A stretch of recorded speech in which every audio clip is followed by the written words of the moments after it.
کرامو کله چې ماشوم موږ په اجرا باندې پوهه کو یعنی د مورب د قسمونه د تسنیه پورې موږ ووی او د سره د دې نه مخکې موږ اجرا وکړله نو دې به اوس بیا د سره چې کوم دی نو را شروع کړو اجرا ته بیا راولو کوم اجرا چې موږ په مورب او مبني کې یا مذکر او مؤنث کې معرفه نکره کې کړې وه نو تر اوسه پورې خو موږ چې څومره اجرا کوله نو هغه به موږ صرف په مورب په قسمونو کې کوله اوس به ماشوم عبارت ته جوړو وه نو د سره به د مورب په قسمونو کې اجرا کوو او ورسره به چې کوم دی نو د مبني په قسمونو کې اجرا وکړو یعنی ګورئ تاسو چې ماشوم به تاسو دې ته راولئ او ورته وایي چې بچي تاسو دا ترکیب وکړئ یستیقظ غالبا فی الصباح الباکر نو لومبی وخت په هغه باندې ساده ترکیب وکړئ هغه وایي چې یستیقظ فعل عابدون دا فاعل شو فی جاره الصباح موصوف الباکر صفت موصوف صفت د فی جار لپاره مجرور دا جار مجرور متعلق شو فعل دا فعل سره خپل فاعل او متعلقه جمله فعلیه خبریه نو دې درس ته نه را تاسو کې چې ګورئ دا عابدون چې کوم دی نو مورب دی کوم مبني دی نو دا مورب دی دا مورب کوم قسم دی مفرد منصرف صحیح دی اعراب وایي بچي حالت رفع میں ضم الف سے کے ساتھ عابدون حالت نصب میں فتح الف سے کے ساتھ عابدن حالت جر میں کسر الف سے کے ساتھ عابدین موجودہ اعراب حالت رفع میں ضم الف سے کے ساتھ عابدون پدی مورب کې د مفرد منصرف صحیح دا اعراب ورسره وکړي بیا د دې نه پس چې کوم دی نو اور دو چې عابد معرفه د ګناکره دی نو دی وایي چې معرفه دی ولی خاص نوم دی دا شان او د معرفه کم قسم دی نو عالم دی بیا مذکر او مؤنث کې ورسره اجرا وکړي چې دا عابد چې کوم دی نو مذکر دی که مؤنث دی نو دی وایي چې دا مذکر دی نو ګوره په دې ځای کې به تاسو ماشوم د چلولو کوشش کوئ چې ماشوم نور تاسو وچلوئ په اجرا کې نو ها عابد خو مذکر شو نو بچی ته دې نه به مؤنث څنګه جوړی نو اوس بیا ورسره مؤنث هم جوړ کړه نو ورته ووایي چې کله موږ د مذکر د مؤنث جوړو د مورب په قسمونو کې یعنی خاص کر په د مفرد منصرف صحیح کې نو دې سره به موږ څه ورکړو اخره کې به ورسره تا دا به ورسره سیوا کړو نو عابد نه به کوم دی نو عابدتون شي نو عابدتون دا چې کوم دی نو مؤنث شو د مذکر نه مؤنث دې طریقې سره ورته دا جوړو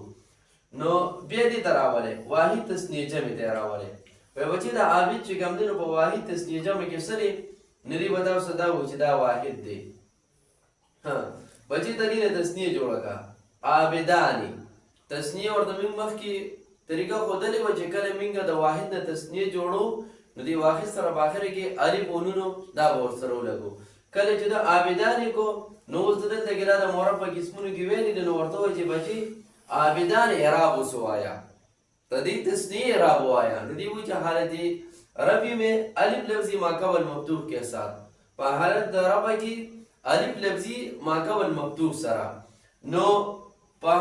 عابدانې او په حالت د نصب او د جر کې چې کوم دی نو الف یا لفظی ما قبل مفتوح سره عابدین نو په دې معنی پوهه کې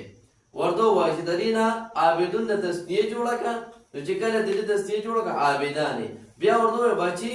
دغه حالت د رفع دی اوس دغه عابدانې چې کوم دی نو حالت د نصب او د جر ته څو کې دا ورواړوي دې وایي عابدین نو بیا د باندې کې تاسو کې چې دا عابدانې تدینا اوس چې کوم دی نو جمع جوړه کړه تاسو چې په ماشوم باندې جوړوئ نو جمع مکسر جمع مذکر سالم کې چلوي چې دا اعراب دې زده کړي نو ګورئ عابدون ولې موږ ورته دلته کې ویل په واحد تثنیه جمع کې چې کله د واحد نه موږ جمع جوړو نو آخره کې به واو نون ورسره کړو عابدون چې کله د ترې جمع مذکر سالم جوړ کړو اوس په دې کې ورته وایي چې بچي ترې جمع مذکر سالم خو تا جوړ کړو ترې اعراب ووایه نو دې به وایي چې حالت رفع میں او لفظ ما قبل مضموم کے ساتھ عابدون حالت نصب جر میں لفظ ما قبل مکسور کے ساتھ عابدین پدی طریقې سره ماشوم چې کوم دی هغه وچلوي بیا تاسو کې چې عابدون دا چې کوم دی نو په دغه کې څه دی اعراب بالحرف دی که اعراب بالحرکت دی نو دی به وایي چې دا اعراب بالحرف دی ولې اخره کې چې کوم دی نو واو راغلی دی نو دلته کې ورته ووایه دا چې کوم دی نو اعراب بالحرکت ته راواړوئ عابدون نه چې اعراب بالحرکت جوړی نو یعنې مفرد ته واپس راواړوئ نو عابدون نو عابدون اعراب بالحرکت شو ولې ضمه راغلی ده نو په دې طریقې سره ماشوم چې کوم دی نو څه دی هغه چلول دي چې کله دې په دې باندې پوه شي چې د جمع مذکر سالم دا اعراب دی نو بیا دې په دې کې تپوس کې مرفوع منصوب مجرور کې د عابدون څه دی نو دې وایي چې د عابدون مرفوع دی د څه د وجې نه د فاعل د وجې نه بیا ورته وایي چې دا عابدون اعراب بالحرکت کو اعراب بالحرف نو اعراب بالحرکت دی ولې ضمه راغلې ده نو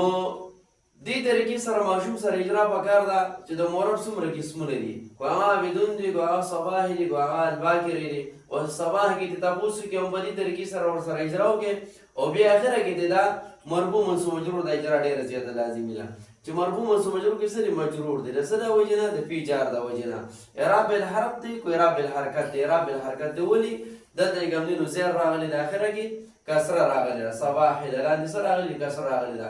نو ماشوم په دې باندې پوهه کوي چې دی اعراب بالحرف او اعراب بالحرکت پیژني چې په کوم ځای کې اعراب بالحرف راغلی دی لکه جمع مذکر سالم یا تثنیه یا چې کوم دی نو اسماء سته مکبره نو دته وایي چې بچي دا اعراب بالحرکت ته راواړوه د تثنیه او جمع مذکر سالم نه کوم دی نو مفرد جوړ کا او چې کوم ځای کې مفرد راغلی دی نو دته وایي چې دا تثنیه ته واړوه او دا چې کوم دی نو جمع مذکر سالم ته واړوه او خیر جمع سالم دې پیاړول شي عابلات د اعراب بالحرکت چې کوم دی نو دا هم پکې جوړول شي اعراب بالحرف تثنیه او جمع مذکر سالم هم پکې جوړول نو دې سره ماشوم چې کوم دی نو بیا روان شي بیا باغی ورته چې دې کې فاعل واقع شوی دی دې کې مفعول به واقع شوی دی دې کې کوم دی نو مجرور واقع شوی دی نو ماشوم ان شاء الله ولې چې کوم دی نو په دې طریقې سره سکیږي رواني کې اجرا برابر چې کوم دی نو مضبوط شي पहचान का मसला है ये जान का मसला है